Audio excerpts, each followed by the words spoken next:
شہادت ہمارے ہاں بیان ہوتی ہے اس انداز میں کہ لگتا ہے کہ کسی مظلوم بندے کو کسی نے پکڑا ہوا تھا تو وہ سارے اسے مار رہے تھے اور وہ منتیں کر رہا تھا کہ مجھے نہ مارو. اتنی ہائے ہائے کی جاتی ہے کہ محسوس ہوتا ہے کہ امام علی مقام بڑے پریشان تھے کہ کسی طریقے سے، اور ان کا خاندان بڑا تکلیف میں تھا کہ جلدی کہیں کربلا سے نکل جائیں. حالانکہ اس دھرتی پہ، اس کائنات پہ صبر، شجاعت، استقامت اور حوصلہ جس سے کائنات سیکھے گی وہ صرف امام حسین ہی ہے. اتنے بڑے صابر آدمی کے بارے میں اس طرح کا رویہ اختیار کرنا کہ وہ تو گویا اس طرح کر رہے تھے کہ بس کسی طریقے سے میری تو یہ امام حسین کی مظلومیت سنا کے لوگوں کو اس طرح کا کر دیا جاتا ہے. یہ انداز بتایا جاتا ہے کہ شاید واقعہ کربلا رونے دھونے کا نام ہے، حالانکہ بات یہ نہیں ہے. یزید کی لشکر جو امام حسین کے مقابلے میں آیا، امام حسین کے لشکر کی تعداد 72 تھی تو یزید نے 22,000. مجھے بتائیے 72 کا 22,000 سے کوئی مقابلہ ہوتا ہے؟ عمر بن سعد نے پھر عبید اللہ ابن زیاد کو لکھا کہ 22,000 بندے تھوڑے ہیں، کچھ بندے زیادہ بھیج. تو عمر بن سعد کو عبید اللہ ابن زیاد کہنے لگے کہ تو پاگل تو نہیں ہو گیا، 72 کے لشکر کا 22,000 بھیجا، اور کتنا بھیجو؟ تو اس نے کہا تمہیں یہ نہیں پتا یہ لوگ کون ہیں؟ یہ مولا علی شیر خدا کی اولاد ہے. ان میں ایک ایک شخص ایسا ہے جو 1,000 کے مقابلے میں لڑنا جانتا ہے. تو یہاں کمزوری دکھائی جاتی ہے. ہمارے بچے سمجھنے لگے ہیں کہ یہ شاید کوئی ایسی داستان ہے، اور اس طرح کا ماحول ٹی وی پہ میں دیکھ رہا تھا، اس طرح کا ماحول بنایا جاتا ہے جیسے کوئی خوف ہے. یعنی واقعہ کربلا کوئی ایسا واقعہ جسے دیکھ کے خوف طاری ہو جائے، بچے راتوں کو ڈریں. وہ اکیلے درخت دکھائے جا رہے ہیں اور تیر دکھائے جا رہے ہیں. او یار، کیا قوم کی تربیت کر رہے ہیں؟ واقعہ کربلا حوصلے کا نام ہے، دلیری کا نام ہے. سنیں بات اصل میں کیا تھی، بڑے ٹھنڈے دماغ سے میری بات کو سمجھیے گا. حضرت مولا علی شیر خدا کے بعد مسلمانوں کے متفقہ امیر بنے تھے حضرت امیر معاویہ. انہیں امیر کس نے بنایا تھا؟ امام حسن نے. حضرت علی کے بڑے صاحبزادے حضرت امام حسن نے ان سے صلح کی، انہیں خلافت دی. اور صحیح بخاری میں نبی پاک نے فرمایا تھا میرا بیٹا حسن سردار ہے، جب مسلمانوں کی جماعتوں میں لہو بہہ جائے گا تو حسن ان کی صلح کرا دے گا. وہ صلح امام حسن نے کرائی. جناب امیر معاویہ امیر بن گئے. حضرت امیر معاویہ رضی اللہ تعالیٰ عنہ بڑا پیار کرتے تھے نبی پاک سے، بڑا احترام کرتے تھے حضور کے خاندان کا. ان کی جو اجتہادی خطائیں ہیں وہ اپنی جگہ پہ موجود ہیں. چونکہ امام حسن نے ان سے صلح کر لی، لہذا ہم بھی ان کے بارے میں کوئی جملہ کہنے کے مجاز، ہماری مجبوری امام حسن ہے. اس لیے کہ جسے امام حسن صحیح کہے پھر امام حسن کے ماننے والے کو اسے غلط نہیں کہنا چاہیے. حضرت امیر معاویہ رضی اللہ تعالیٰ عنہ کا جب وصال ہوا تو حضرت امام حسن پہلے ہی ان سے وصال کر گئے، آپ کو زہر دے دیا گیا، آپ شہید ہو گئے. امام حسین موجود تھے تو یزید کے بارے میں لوگوں نے کہا جناب امیر معاویہ سے کہ یہ ٹھیک ہے، مناسب ہے اور بہادر ہے، دلیر ہے، وہ جو ہوتے ہیں نا خوش آمدی ٹولہ. تو حضرت امیر معاویہ کے گرد بھی کچھ ایسے لوگ تھے، انہوں نے آپ سے کہا کہ یزید کو نامزد کر دیں. تو آپ نے یزید کو بلایا، حوالہ مجھ سے دیکھ لیجئے گا. بلا کے فرمایا کہ 3 بندوں کے سامنے اپنی خلافت پیش کرنا، اگر وہ تجھے مان جائیں تو امیر بن جانا، نہ مانے تو چپ کر کے گھر بیٹھ جانا. وہ 3 بندے کون ہیں؟ جناب عبداللہ ابن عباس، حضرت عبداللہ بن زبیر اور امام حسین رضی اللہ تعالیٰ عنہ. یہ وصیت فرمائی جناب امیر معاویہ. حضرت امام حسین کی وہ شخصیت تھی کہ مشکات میں حدیث ہے، نبی پاک صلی اللہ تعالیٰ علیہ وسلم کی چچی جناب ام فضل صبح صبح گھبرائی حضور کی بارگاہ میں آئیں، عرض کی یا رسول اللہ صلی اللہ علیہ وسلم آج میں نے عجیب خواب دیکھا ہے، میں ڈر گئی ہوں. حضور نے فرمایا چچی کیا دیکھا؟ عرض کی حضور میں نے دیکھا ہے کہ آپ کے وجود کا گوشت کا ایک ٹکڑا کٹ کے میری جھولی میں آ گیا ہے. حضور یہ کیا ہے؟ تو محبوب خواب سن کے مسکرائے، فرمایا چچی یہ پریشانی والا خواب نہیں، یہ تو خوشی والا خواب ہے. اللہ فاطمہ کو بیٹا عطا کرے گا اور وہ تیری گود میں کھیلا کرے گا. چونکہ وہ میرے وجود کا ٹکڑا ہوگا لہذا خواب تجھے یہ آئی ہے. تو امام حسین پیدا ہوئے، امام حسن کی عمر ابھی 11 مہینے تھی. تو نبی پاک نے امام حسین کو جناب ام فضل اپنی چچی کی گود میں دے دیا کہ فاطمہ کے لیے دونوں بچے سنبھالنا مشکل ہوگا. وہ خواب اس طرح پوری ہوئی. امام حسین سے حضور نے بڑا پیار کیا، بڑی محبت فرمائی نبی پاک سے. کچھ حدیثیں میں نے جمعے میں عرض کی تھیں. حضرت ابو ہریرہ رضی اللہ تعالیٰ عنہ کہتے ہیں یہ واحد بچہ تھا حضور کے گھرانے کا کہ میں نے دیکھا کہ نبی پاک صلی اللہ علیہ وسلم بیٹھے تھے تو یہ حضور سے کہہ رہے ہیں، نبی پاک سے کہ نانا جی اٹھ کے کھڑے ہو. کہتے ہیں حضور کھڑے ہو گئے تو کہنے لگے میں نے آپ کے برابر جانا ہے. بچے جو مرضی ضد کر لیتے ہیں نا. قد چھوٹا تھا, عمر 7.5 سال تھی. کہنے لگے نانا میں نے برابر جانا ہے. تو نبی پاک صلی اللہ علیہ وسلم نے ہاتھ پکڑ لیے, فرمایا چل پھر ہو جا برابر.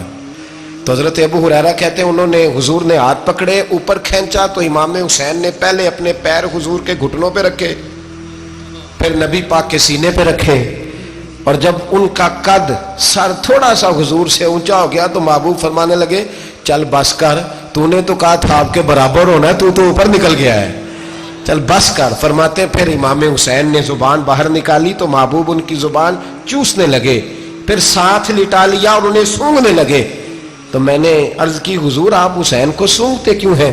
تو فرمایا ابو ہریرہ مجھے حسین کے وجود سے جنت کی خوشبو آتی ہے, مجھے حسین کے وجود سے جنت کی. ایک دن حضور گزر رہے تھے, اصل اس طرح تھا کہ یہ نبی پاک کا حجرہ تھا. جن لوگوں کو اللہ نے مدینے کی زیارت کرائی ہے وہ جان سکتے ہیں, نبی پاک کا حجرہ تھا تو حضور کے حجرے کی اس جانب یعنی مسجد کی جو بالکل سیدھ ہے اس کی بیک میں سیدہ فاطمہ رہتی تھی. تو حضور اکثر نہ نماز کے لیے جب نکلتے تو حضرت فاطمہ کے حجرے کے پاس سے ہو کر دوبارہ محراب میں جاتے. محبوب حجرے کے پاس سے گزرے تو امام حسین رو رہے تھے, تو حضرت فاطمہ نے کسی بات میں جھڑک دیا تو امام حسین رونے لگے. تو نبی پاک نماز کے لیے گئے تو واپس لوٹ آئے, اور واپس تشریف لا کے کہا فاطمہ حسین کو کیا ہوا؟ عرض کی یا رسول اللہ تنگ کر رہے تھے, میں نے ڈانٹ دیا ہے. کیا خوبصورت جملے ہیں حدیث پاک میں. سرکار نے فرمایا فاطمہ اس کو حسین کو نہ رونے نہ دیا کر, یہ جب روتا ہے نا تو میرے دل کو تکلیف ہوتی ہے. تو بی بی صاحبہ کہتی ہیں یہ حکم آیا نبی پاک کا میرے نام, پھر میں نے ڈانٹنا چھوڑ دیا. یہ ان کے فضائل تھے کم, ان کی تربیت خود نبی پاک نے فرمائی, خود ڈیوٹی. میں کسی منطق کا میں اب تو اللہ تعالیٰ معاف کرے, پہلے ہم لوگوں کو کہتے تھے فلانی مجلس میں نہ جانا فلانی, اب تو مصیبت بن گئی ہے, جانے کی ضرورت نہیں, ہر شے موبائل میں آ گئی. مجھے بھیجتے ہیں کہتے ہیں حضرت صاحب یہ ذرا سننا, یہ ذرا سننا.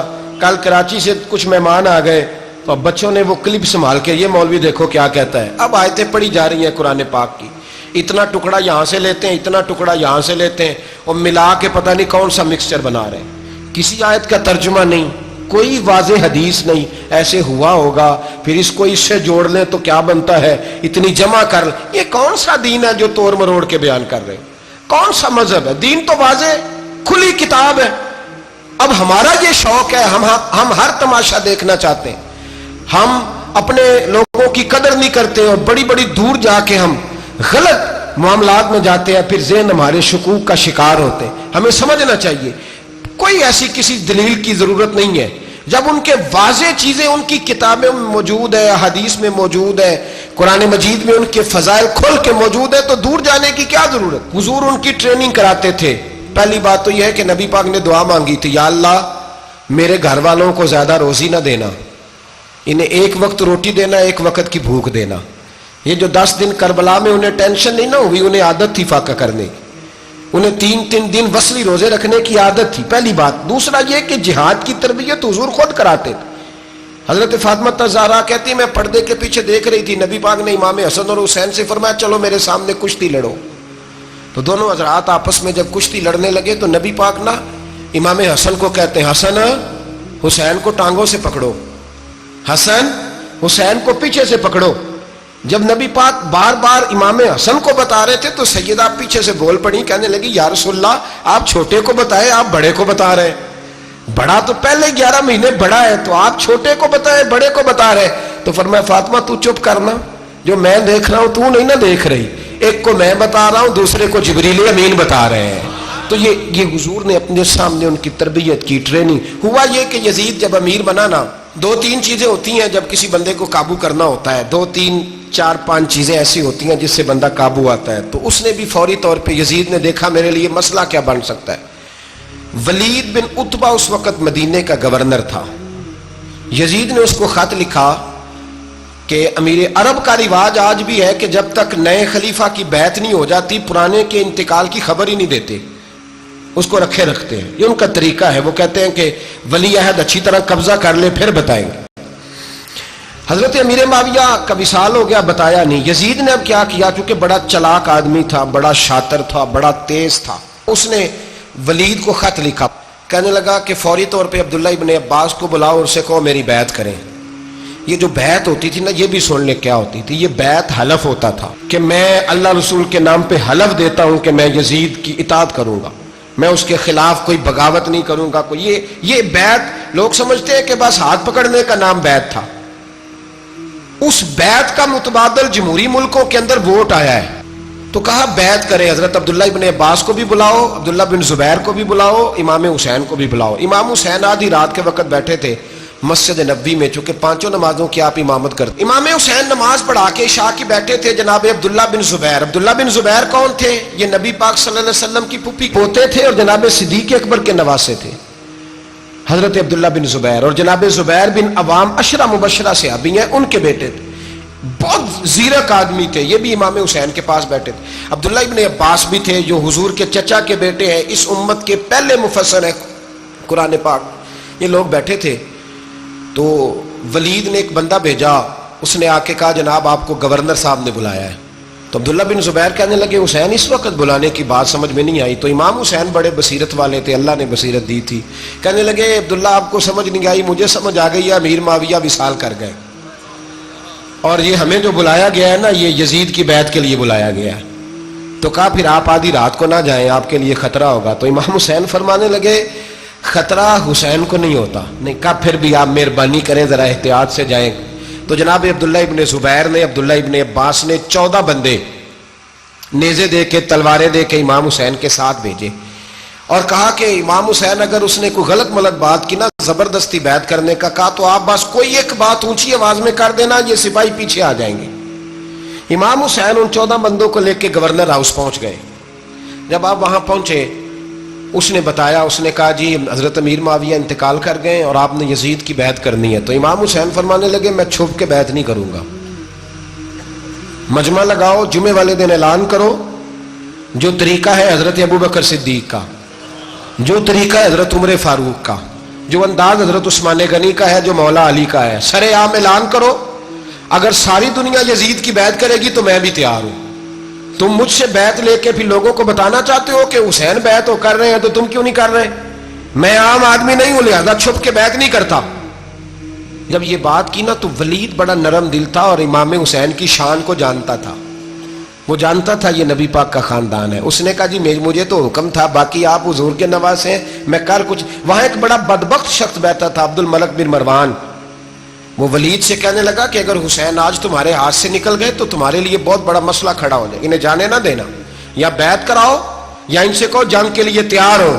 تو امام حسین رضی اللہ تعالیٰ عنہ کے کانوں میں آواز گئی تو فرمانے لگے ابن مرجانہ، اگر تیرے اندر جرت ہے تو آ سامنے حسین کے، اس کے کانوں میں باتیں نہ کر، کانا پھوسی نہ کر، باہر آ میدان میں، شرارت نہ کر، باہر آ. میں تمہیں ابھی بتاتا ہوں کہ حسین سے مقابلہ کرنے کا انجام کیا ہے. یہ کہہ کہ امام حسین باہر نکلے، اپنے بھائی محمد بن انفیہ کو بلایا، عبداللہ بن زبیر، عبداللہ ابن عباس، ڈھیر سارے لوگ اکٹھے ہو گئے. فرمایا یہ معاملہ ہے، اب کیا کرنا ہے؟ تو وہ کہنے لگے حضور وقت ابھی مناسب نہیں ہے، آپ اس طرح کریں یہاں رکے، ہم مکے سے، عراق سے، کوفے سے لوگوں کو بلاتے ہیں، یہاں ایک بڑی مجلس مشاورت قائم کرتے ہیں. امام حسین فرمانے لگے اگر تم مشاورت قائم کرو گے تو ولید اور عبد الملک بن مروان وہ تو جنگ کرنے کو تیار ہے، اور نبی پاک نے فرمایا ایک مینڈا ہوگا جس کی وجہ سے مدینے کی گلیوں میں لہو بہے گا. فرمانے لگے میں وہ بکرا، وہ مینڈا نہیں بننا چاہتا. کہا پھر آپ کیا کریں گے؟ تو امام حسین رو پڑے. فرمانے لگے میں مدینہ چھوڑ جاؤں گا لیکن مدینے کی حرمت پامال نہیں ہونے دوں گا. امام علی مقام آدھی رات کے وقت نکلے. سیدہ فاطمہ کا دروازہ ایک اس دن تھا جس دن حضرت مولا علی کوفے چلے گئے اور دوبارہ آج تالا لگا جب امام حسین نکلے. آپ جنت البقیع کے پیچھے کھڑے ہو کے حضور کا روضہ دیکھنے لگے. اس وقت گنبد تو نہیں ہوتا تھا، روضہ دیکھنے لگے. نانا تیرے کرم کے خزینے کی خیر ہو، میں جا رہا ہوں تیرے مدینے کی خیر ہو. سارا خاندان لے گئے، مکے تشریف لے گئے. حج کے ایام قریب آنے والے تھے. امام حسین نے وہاں لوگوں سے باتیں کی. جب امام حسین وہاں پہنچے تو کوفے سے خط آنے لگے. کوفہ حضرت علی کا دار الخلافہ تھا، وہاں آپ کے محبین، پیار کرنے والے ڈھیروں تھے. انہیں خط لکھے کہ حضور آپ چپ کر کے بیٹھے ہوئے ہیں اور ہمارے اوپر یزید مسلط ہو گیا ہے. آپ اگر میدان میں نہیں نکلیں گے، آپ نہیں آئیں گے تو ہم اللہ کی بارگاہ میں شکوہ کریں گے کہ کوئی ہماری کمان کرنے کو تیار ہی نہیں ہوا. اور وہ خط 1 2 3 نہیں آئے، وہ خط اتنے تھے کہ 3 بوریوں میں بھرے تھے امام حسین، 3 بوریوں میں. اب مجبوری ہو جاتی ہے، حق کے لیے کئی دفعہ بات کرنا مجبوری ہوتی ہے، اگر نہیں کرے گا تو پھر اس کو بھی قبر میں جواب دینا پڑے گا. امام علی مقام رضی اللہ تعالیٰ عنہ نے مکے میں اب لوگوں کو جمع کیا مشورے کے لیے. ہر بندے نے کہا حضور وہ بلا تو رہے ہیں پر اپنے وعدوں کے پکے. کہا حضور وہ پکے نہیں، آپ نہ جائیں. ہر بندے نے کہا حالات ٹھیک نہیں، حالات گراؤنڈ ریالٹی صحیح نہیں. یہی مشورہ آج بھی ہر بندہ دیتا ہے، ابھی حالات نہیں. اتنے خراب حالات کبھی نہیں ہوئے تھے جتنے امام حسین کے دور میں تھے. لیکن فرمایا میں دین کے خلاف غلط حکمران کو مسلط ہونے کی اجازت، بول کے بتائیے، بول کے، غلط حکمران کو مسلط ہونے کی اجازت مزاحمت کروں گا، مخالفت کروں گا. امام کہنے لگے کوئی بات نہیں، وہ میرے ساتھ چلے نہ چلے لیکن میں کوفے جاؤں گا. وہ لوگ میرے ساتھ کھڑا ہونے کو تیار ہیں تو وہ جھوٹ ہے یا سچ ہے پر میں چلوں گا.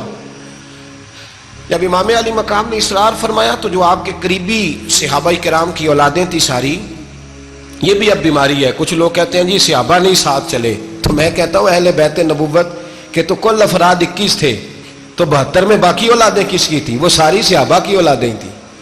وہ سارے، پتہ نہیں کیوں اس طرح کا فلسفہ بیان کیا جاتا ہے جس میں حالات خراب ہو.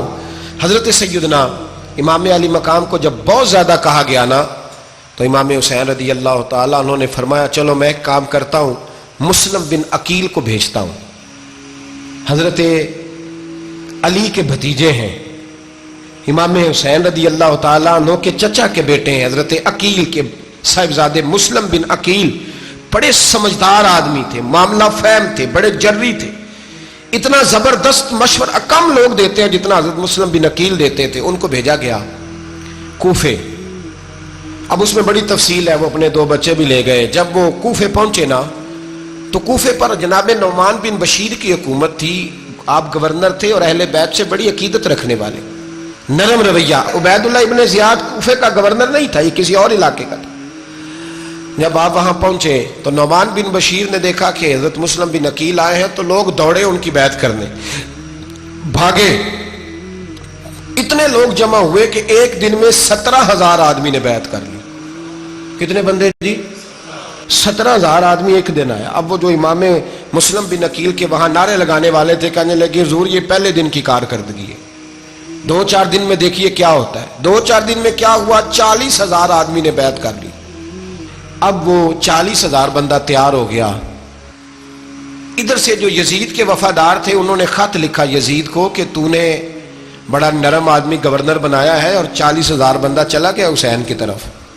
اگر ایک دن مسلم بن عقیل اور رہے تو جو تمہارا گورنر بیٹھے ہیں نا جناب نعمان بن بشیر، ان کو گورنر ہاؤس سے نکال کے مسلم بن عقیل قبضہ کر لیں گے. تو چپ کر کے بیٹھا ہے. یزید بڑا تیز تھا، اس نے ایک آدمی گھوڑے پہ دوڑایا.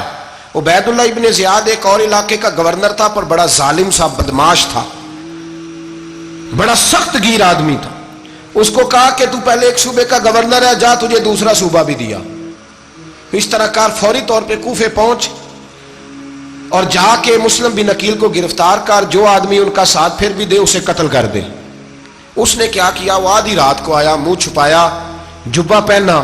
لوگ سمجھے امام حسین آ گئے. بہت سارے لوگوں نے اس کے نعرے بھی لگائے. وہ چپکے سے داخل ہوا اندر اور چپکے سے داخل ہو کے اس نے سب سے پہلا کام یہ کیا کہ نعمان بن بشیر رضی اللہ عنہ کو معزول کیا، کوفے کے گورنر ہاؤس پہ قبضہ کیا. پھر اس نے اسی وقت سوئے ہوئے سرکردہ لوگ، جس طرح ایک گاؤں کا چودھری دوسرے کا محلے میں قبیلوں کے جو لوگ تھے چودھریوں کو بلایا. کچھ کو سزائیں دیں، کچھ کو سخت کہا، کچھ کو ان کے عیب گنوائے کہ وہ تمہارا فلانا مسئلہ پھر خراب کر دوں گا. بلیک میل کیا. صبح ہونے تک حالات اگر تم نے میرے قابو میں نہ کیے تو یاد رکھنا بڑا مشکل ہوتا ہے حق پہ کھڑا ہونا. بڑی چیزیں لوگوں کو یاد آتی ہیں، اللہ جانتا ہے. پہلے کچھ ہوتا ہے، بعد میں معاملہ کچھ ہوتا ہے. حضرت مسلم بن عقیل کے ساتھ جس دن عبید اللہ ابن زیاد آیا 40,000 کا لشکر تھا. اگلے دن صبح ہوئی، اگلے دن تو یہ حال ہو گیا کہ آپ جب کوفے کی جامع مسجد میں زور کی نماز کے لیے گئے تو 5-7 ہزار آدمی نماز پڑھنے آیا. اور جب مغرب کا وقت آیا تو لوگوں نے چند ہزار لوگ رہ گئے, نماز کی نیت باندھی. توجہ کرنا میری بات پہ, ایک مسئلہ بھی سمجھ میں آئے گا. لوگوں نے نماز کی نیت باندھی تو حضرت مسلم بن عقیل امامت کر رہے ہیں, ہاتھ باندھے ہوئے ہیں, تو بہت سارے لوگوں نے پیچھے ہاتھ چھوڑ دیے. ایک بندے نے دوسرے سے پوچھا وہ ہاتھ کیوں نہیں باندھتے؟ کہنے لگے اگر عبید اللہ ابن زیاد کے کسی بندے نے دیکھ لیا نا تو ہم اسے کہیں گے ہم تو نماز پڑھ ہی نہیں رہے تھے, ویسے ہی کھڑے تھے, ہاتھ ہی نہیں باندھے سرے سے. جب نماز کی امامت باندھی تو 10-11 صفیں تھیں. جب مسلم بن عقیل رضی اللہ تعالیٰ عنہ نے سلام پھیرا تو پیچھے بندہ ہی کوئی نہیں تھا. حضرت مسلم بن عقیل کو گرفتار کیا گیا. عرب کا رواج تھا دشمن کو سخت سزا دیں تاکہ باعث عبرت بنے. بہت اونچا مینار تھا کوفے کا, گورنر ہاؤس کا, اوپر لے جا کے جناب مسلم بن عقیل کو زمین پہ گرایا گیا. اور جب وہ شہید ہو گئے تو شہید ہونے سے ایک رات پہلے وہ خط لکھ چکے تھے امام حسین کو کہ آپ آ جائیں, حالات بڑے اچھے ہیں. خط ملا تو امام حسین مکے سے کوفے کی جانب چل پڑے.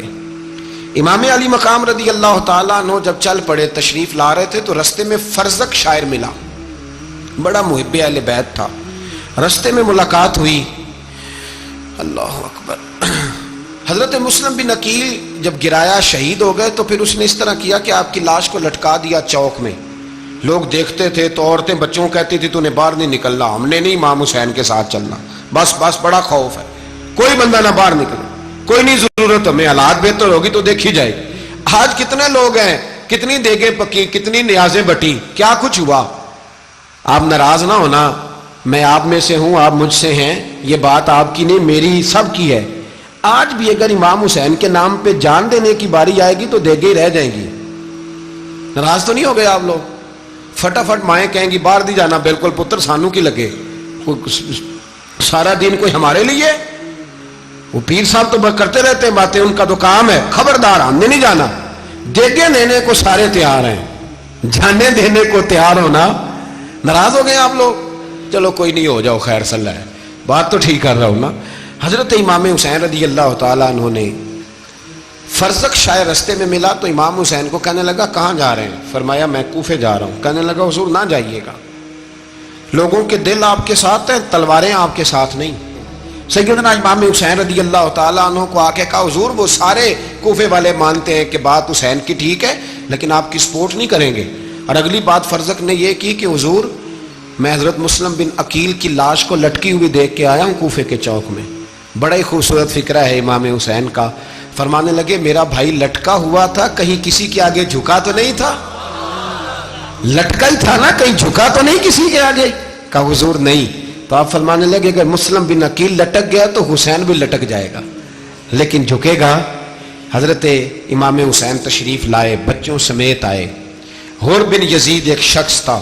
حر بن یزید ایک مختصر سا لشکر لے کے اس نے امام حسین کو ایک جگہ پہ روکا, پھر دوسری جگہ پہ روکا, بالآخر تیسری جگہ پہ روکا. تو امام حسین نے فرمایا جگہ کون سی ہے؟ کہا حضور کرب و بلا.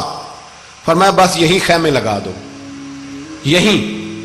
حضرت سیدہ زینب نے پوچھا امام حسین سے کہ سارے زمانے نے روکا ہے, ٹھیک ہے آپ حق پہ ہیں, یہ بھی سب نے کہا ہے آپ حق پہ ہیں, پر روکا بھی سب نے, آپ روکے کیوں نہیں؟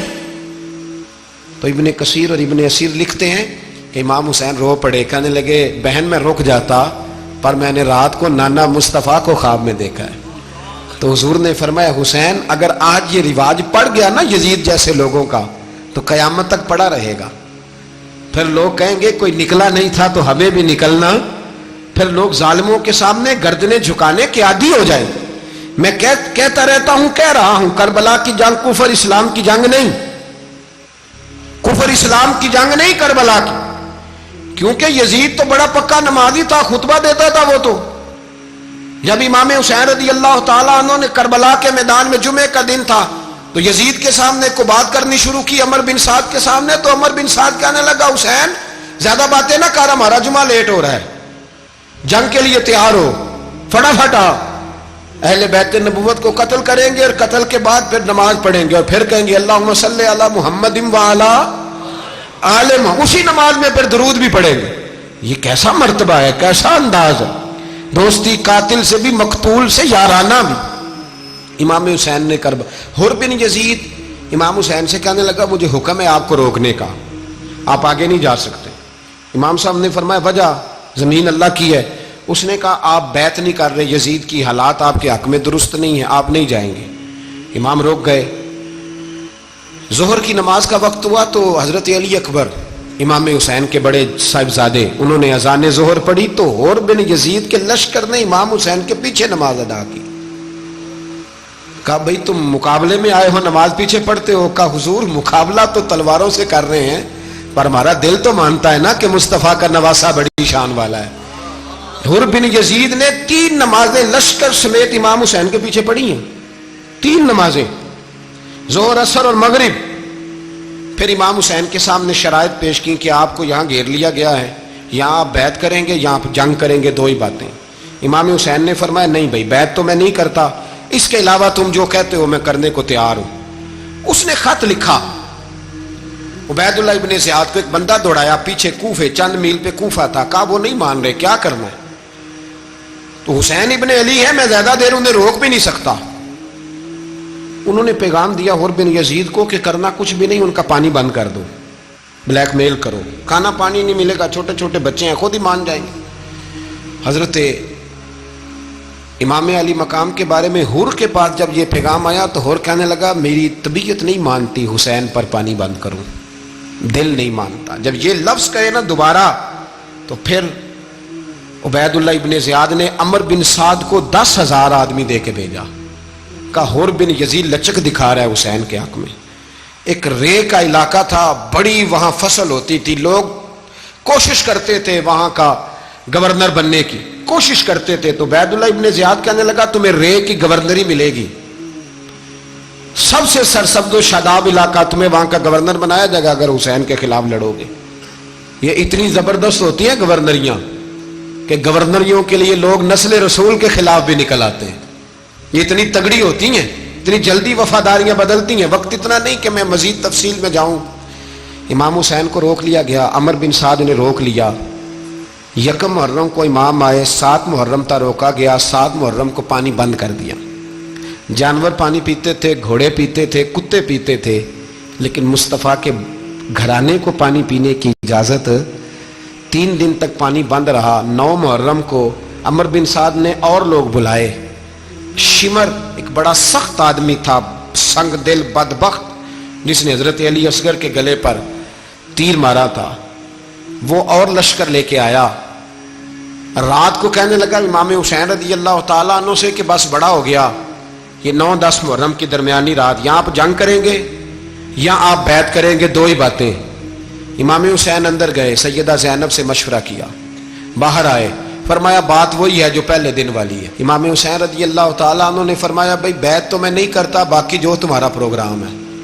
شمر اور ابن سعد کہنے لگے پھر جنگ کے لیے تیار ہو جائیں. کیا انداز ہے امام حسین کا, فرمانے لگے کل جنگ کروں گا, مجھے پتا تو ہے جنگ کا نتیجہ کیا نکلنا ہے, 1 رات مجھے دے دو تاکہ میں کھل کے اپنے رب کی عبادت تو کر لوں. حسین نے جانا ہے, مجھے پتا ہے کل رزلٹ 72 اور 22,000 کا کیا 1 رات مجھے دو, میں مالک سے راز نیاز تو کروں, میں گویا اس سے پوچھوں تو صحیح کہ مالک میرے والد بھی شہید ہیں, بھائی بھی شہید ہیں, نانا کو بھی دکھوں میں دیکھا ہے, تو اب میری باری ہے تو مالک میں حاضر ہوں, مجھے موقع تو دو. اس لیے کہ میرے نانا نے بدر میں بھی ساری رات عبادت کی تھی, صبح مجھے موقع دو. اور دنیا کا اصول ہے جب کوئی موقع مانگتا ہے تو دیا جاتا ہے. یہ دونوں کہنے لگے کوئی موقع نہیں. حور بن یزید پیچھے سے بولا, کہنے لگا نہیں بدتمیزی نہ کرو, حسین کو موقع دو, تمہیں دینا پڑے گا. موقع دیا. حور بن یزید نے پھر منت کی, کہا حضور آپ مہربانی کریں مان جائیں. فرمایا ماننے والا کھاتا کوئی نہیں. یہ بڑا مشکل کام ہے بھائی, ضمیر کا سودا اب تو عام ہو گیا, بازار لگتے ہیں, ریٹ لگتے ہیں, اپنی اپنی چاہتوں پہ لوگوں نے اپنے اپنے انداز سجائے ہوئے. کوئی آدمی بس اچھے طریقے سے نام لے لے تو بس ہم اس کے پیچھے چل جاتے ہیں. اب تو عام ہو گیا یہ معاملہ. امام حسین نے فرمایا ہو ہی نہیں سکتا, ممکن ہی نہیں ہے. ساری رات عبادت میں گزری, ریاضت میں گزری. تہجد کا وقت ہوا تو گھر والوں کو بلایا, فرمایا دیکھنا تمہاری سی کی آواز نہ باہر آئے, خبردار سی کی آواز نہ آئے. اور امام زین العابدین سے فرمایا تو بیمار ہے, تو جہاد نہیں کرے گا, لیکن خیال رکھنا پیچھے. اور بڑی قیمتی بات بتا رہا ہوں, ہماری بیویاں کسی کے گھر میت ہو جائے تو 4 دن بخار نہیں اترتا, امام علی مقام نے سیدہ زینب سے فرمایا تو بڑی ہے، میری بہن ہے، پیچھے سارے بچے ہیں، جوان ہیں، ان کے حوصلے تیری ذمہ داری ہیں۔ صبح جنگ کا طبل بجنے لگا، فجر کی نماز پڑھی، سورج چڑھا، 10 محرم کا دن، جمعے کا وقت، جناب سیدنا امام حسین رضی اللہ تعالیٰ عنہ نے ریت پر سجدے کیے، لمبے سجدے، لمبی نماز، سورۃ الشمس کی آیات دوسری رکعت میں پڑھی تو سارا کربلا گونجنے لگا۔ کیا انداز تکلم تھا امام علی مقام کا۔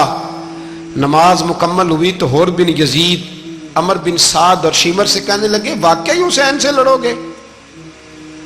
پتہ نہیں کون ہے۔ قل لا اسألکم علیہ اجرا، تم نے نہیں پڑھا؟ الا المودۃ فی القربى، تمہاری آنکھیں بند ہیں۔ الحسن والحسین سید الشباب اہل جنہ، تمہیں نہیں پتا؟ کہنے لگا چپ کر، حکومت نظر آ رہی ہے۔ اور بن یزید کہنے لگے پھر میرا بھی فیصلہ سنو، مجھے حکومت نہیں چاہیے، مجھے جنت چاہیے۔ حکومت نہیں چاہیے۔ امام حسین کی پہلی فتح دیکھیں، اور بن یزید ایڑی لگا کے نا یزید کے لشکر سے نکل کے امام حسین کے لشکر میں شامل ہو گیا، اور پہلا شخص جس نے امام حسین کو روکا، امام حسین کے نام پر پہلا سر بھی اسی شخص نے کٹایا ہے۔ لیکن یزید کی قبر پہ لعنت بھی کوئی نہیں برساتا، اس کا محل تھا بہت بڑا، لیکن جب لوگ کربلا میں امام حسین کو سلام کرنے جاتے ہیں تو قدموں میں حور بن یزید کا مزار بھی بنا ہوا ہے، اس کو بھی سلامی دی جاتی ہے۔ اور اب ہم اکیلا حور بن یزید نہیں کہتے، ہم کہتے ہیں حور بن یزید رضی اللہ تعالیٰ۔ اب ہم اتنی تعظیم کرتے ہیں اس حور کی۔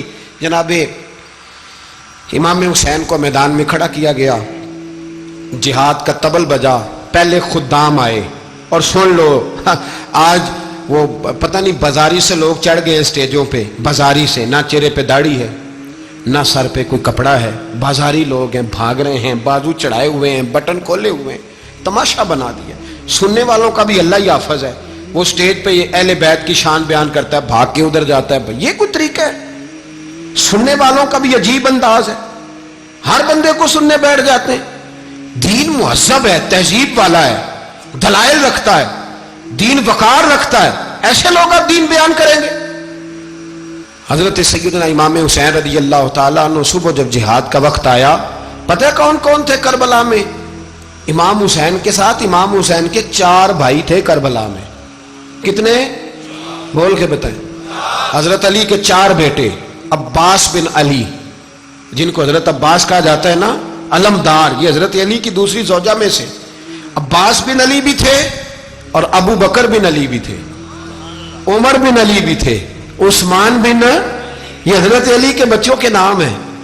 یہ آپ کے شہزادے امام حسین کے ساتھ شہید ہوئے، ان کا نام صرف اس لیے نہیں لیا جاتا کہ ان کا نام خلفائے ثلاثہ کے نام پہ، حضرت علی نے اپنے یاروں کے نام پہ رکھا ہے، تو تم نے کربلا کے میدان سے خارج کر دیا۔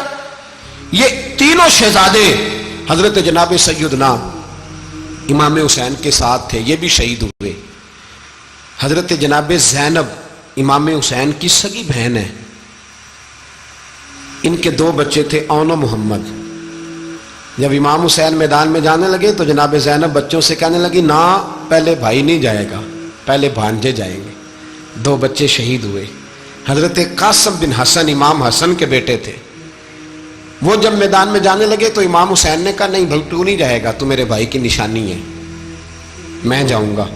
تو حضرت قاسم بن حسن نے ایک تعویذ کھول کے دیا کہ ابا جی میرے والد نے کہا تھا جب بڑی مشکل آ جائے تو تعویذ کھول کے دیکھنا، تو آج بڑی مشکل آئی ہے تو میں نے تعویذ کھولا ہے، تو یہ دیکھیں کیا لکھا ہے، یہ تو رکا ہے، تعویذ ہے ہی نہیں۔ جب کھول کے دیکھا تو اس پہ لکھا تھا قاسم اگر حسین پہ کوئی کڑا وقت آ جائے تو بیٹھ کے آگے آگے رہنا، اگر کڑا وقت میرے بھائی پہ کبھی آ جائے نا دیکھنا اس کے آگے آگے چلنا، اسے حسن کی کمی نہ محسوس ہو، پائیاں جہاں ساک نہیں کوئی جے وچ خار نہ ہوئے۔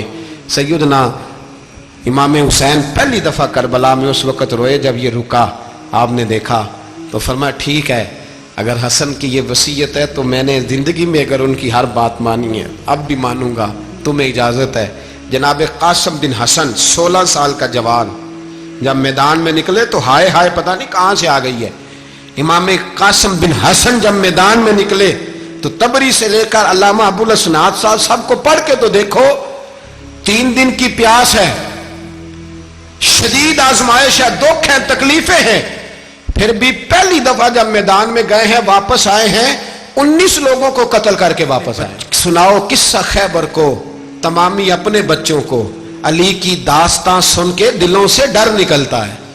علی کی داستان سن کے دلوں سے یہ جو بچے ڈر رہے ہیں نا، وہ چمگادڑ آ گئی، کاکروچ آ گیا، یہ خوف نکل جائے گا اگر حضرت قاسم بن حسن کی بات سنیں.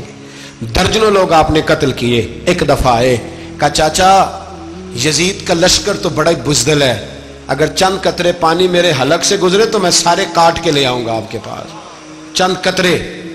لیکن تھوڑی دیر گزری، عمر بن سعد کہنے لگا اکیلے اکیلے جاؤ گے تو علی کا پوتا ہے، یہ سب کو مار دے گا، کٹھے جاؤ. چاروں جانب سے تیر برسے، ایک تیر لگا آ کے گردن کے پیچھے، بس جناب سیدنا قاسم بن حسن گھوڑے سے نیچے گرے.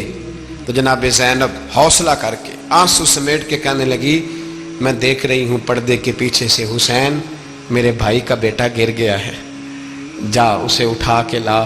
حضرت امام حسین ان کو اٹھا کے لائے تو امام حسین نے سینے سے لگایا ہوا تھا تو ان کے پیر، ان کا قد لگتا تھا امام حسین سے زیادہ ہے.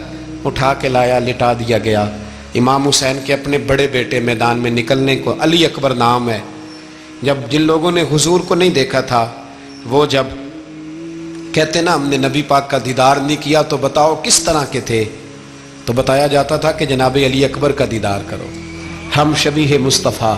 اور جب وہ گلیوں میں نکلتے تھے تو عورتیں چھتوں پہ چڑھ جاتی. جناب علی اکبر رضی اللہ تعالیٰ عنہ تلوار لے کے میدان میں نکلے، جوان بیٹے دینے بڑے مشکل. او یارو رٹا کیا ہے یہ تو بتاؤ، کہ ظالم آدمی حکمران، یار یہ رٹا ہے، ایک ظالم کا رستہ روکنا ہے، اس رٹے کے لیے ہم شبیہ مصطفیٰ. جناب سیدنا امام علی اکبر میدان میں نکلے، بڑے لوگ مارے، بڑے. پھر ایک تیر ان کے بھی گلے میں لگا، اور جب وہ گرے نا زمین پہ تو حضرت امام حسین دوڑ کے آئے، دوڑ کے، اور جب تشریف لائے تو ان کے گلے سے تیر کھینچا تو ایک جملہ لکھا ہے صاحب تبری نے، اس نے حد کر دی. کہنے لگے تیر کھینچا تو امام حسین کی آنکھوں میں آنسو آئے. کہنے لگے کاش جناب ابراہیم آج میرے سامنے ہوتے تو میں انہیں کہتا کہ آپ نے تو بیٹا ذبح کرتے وقت آنکھوں پہ پٹی باندھی تھی، دیکھو میں کھلی آنکھوں سے بچے ذبح کر رہا ہوں، کھلی آنکھوں. کاش جناب ابراہیم خلیل ہوتے تو انہیں کہتا. جناب علی اکبر بھی شہید ہوئے. حضرت علی اصغر کو تو اچانک اٹھایا تھا امام حسین، باہر نکلے تو گردن پہ تیر لگا تو 6 مہینے کا بچہ وہ بھی شہید ہوا. خون اچھالا آسمان کی طرف تو کہا مولا دیکھ لے، میں نے 6 مہینے والا بھی نہیں بچایا، وہ بھی دے دیا ہے. پھر حضرت عباس کو بیٹیوں نے کہا کہ اب نہ، کچھ کہتے ہیں پہلے شہید ہوئے، کچھ نے لکھا بعد میں، اب ہم سے پانی کے بغیر نہیں رہا جاتا. تو جناب عباس پانی کا مشکیزہ لے کے نکلے باہر، ایک ہاتھ کٹا، دوسرے پہ مشکیزہ وہ بھی کٹا، پھر پانی تو بھر لیا تھا لا نہ سکے، پھر گردن کٹی تو شہید ہوئے. بچوں کی بھی شہادت ہوئی. پر جب ان کا لاشا اٹھایا تو امام حسین کہنے لگے مولا اب نہ حسین کی کمر کمزور ہو گئی ہے، اب کمزور ہو. اور بھائی ایک میت ہو جائے تو 4-5 دن تو پوری آنکھیں نہیں کھلتی. کیسا جری خاندان ہے. تھوڑی دیر گزری تو امام علی مقام نے پٹکا باندھا، سر پہ دستار باندھی، مولا علی کی تلوار پکڑی، نبی پاک کا امامہ باندھا اور گھوڑے پہ سوار ہوئے. تو کہنے لگے زینب گھر تیرے حوالے اور میں اللہ کے حوالے، گھر تیرے حوالے اور میں. اور پھر امام حسین نکلے، امام علی مقام نکلے. راوی کہتے ہیں کہ یہ جلوہ پہلے بھی بڑے سونے تھے پر آج جو رنگ دیکھا وہ کبھی نہیں دیکھا. کیا انداز تھا، جدھر جاتے نعرہ لگاتے تو حد ہو جاتے. اتنے لوگ امام حسین نے کاٹے، اتنے کاٹے، پھر واپس پلٹ کے آئے اور کہنے لگے زینب ذرا پردے کے پیچھے سے دیکھ تو صحیح میری بہن، ان بزدلوں کو جرت ہی نہیں ہو رہی حسین کے مقابلے میں آنے. ایک دوسرے کو دھکا دیتے، تو جا تو جا. پھر اکٹھے وار ہوئے.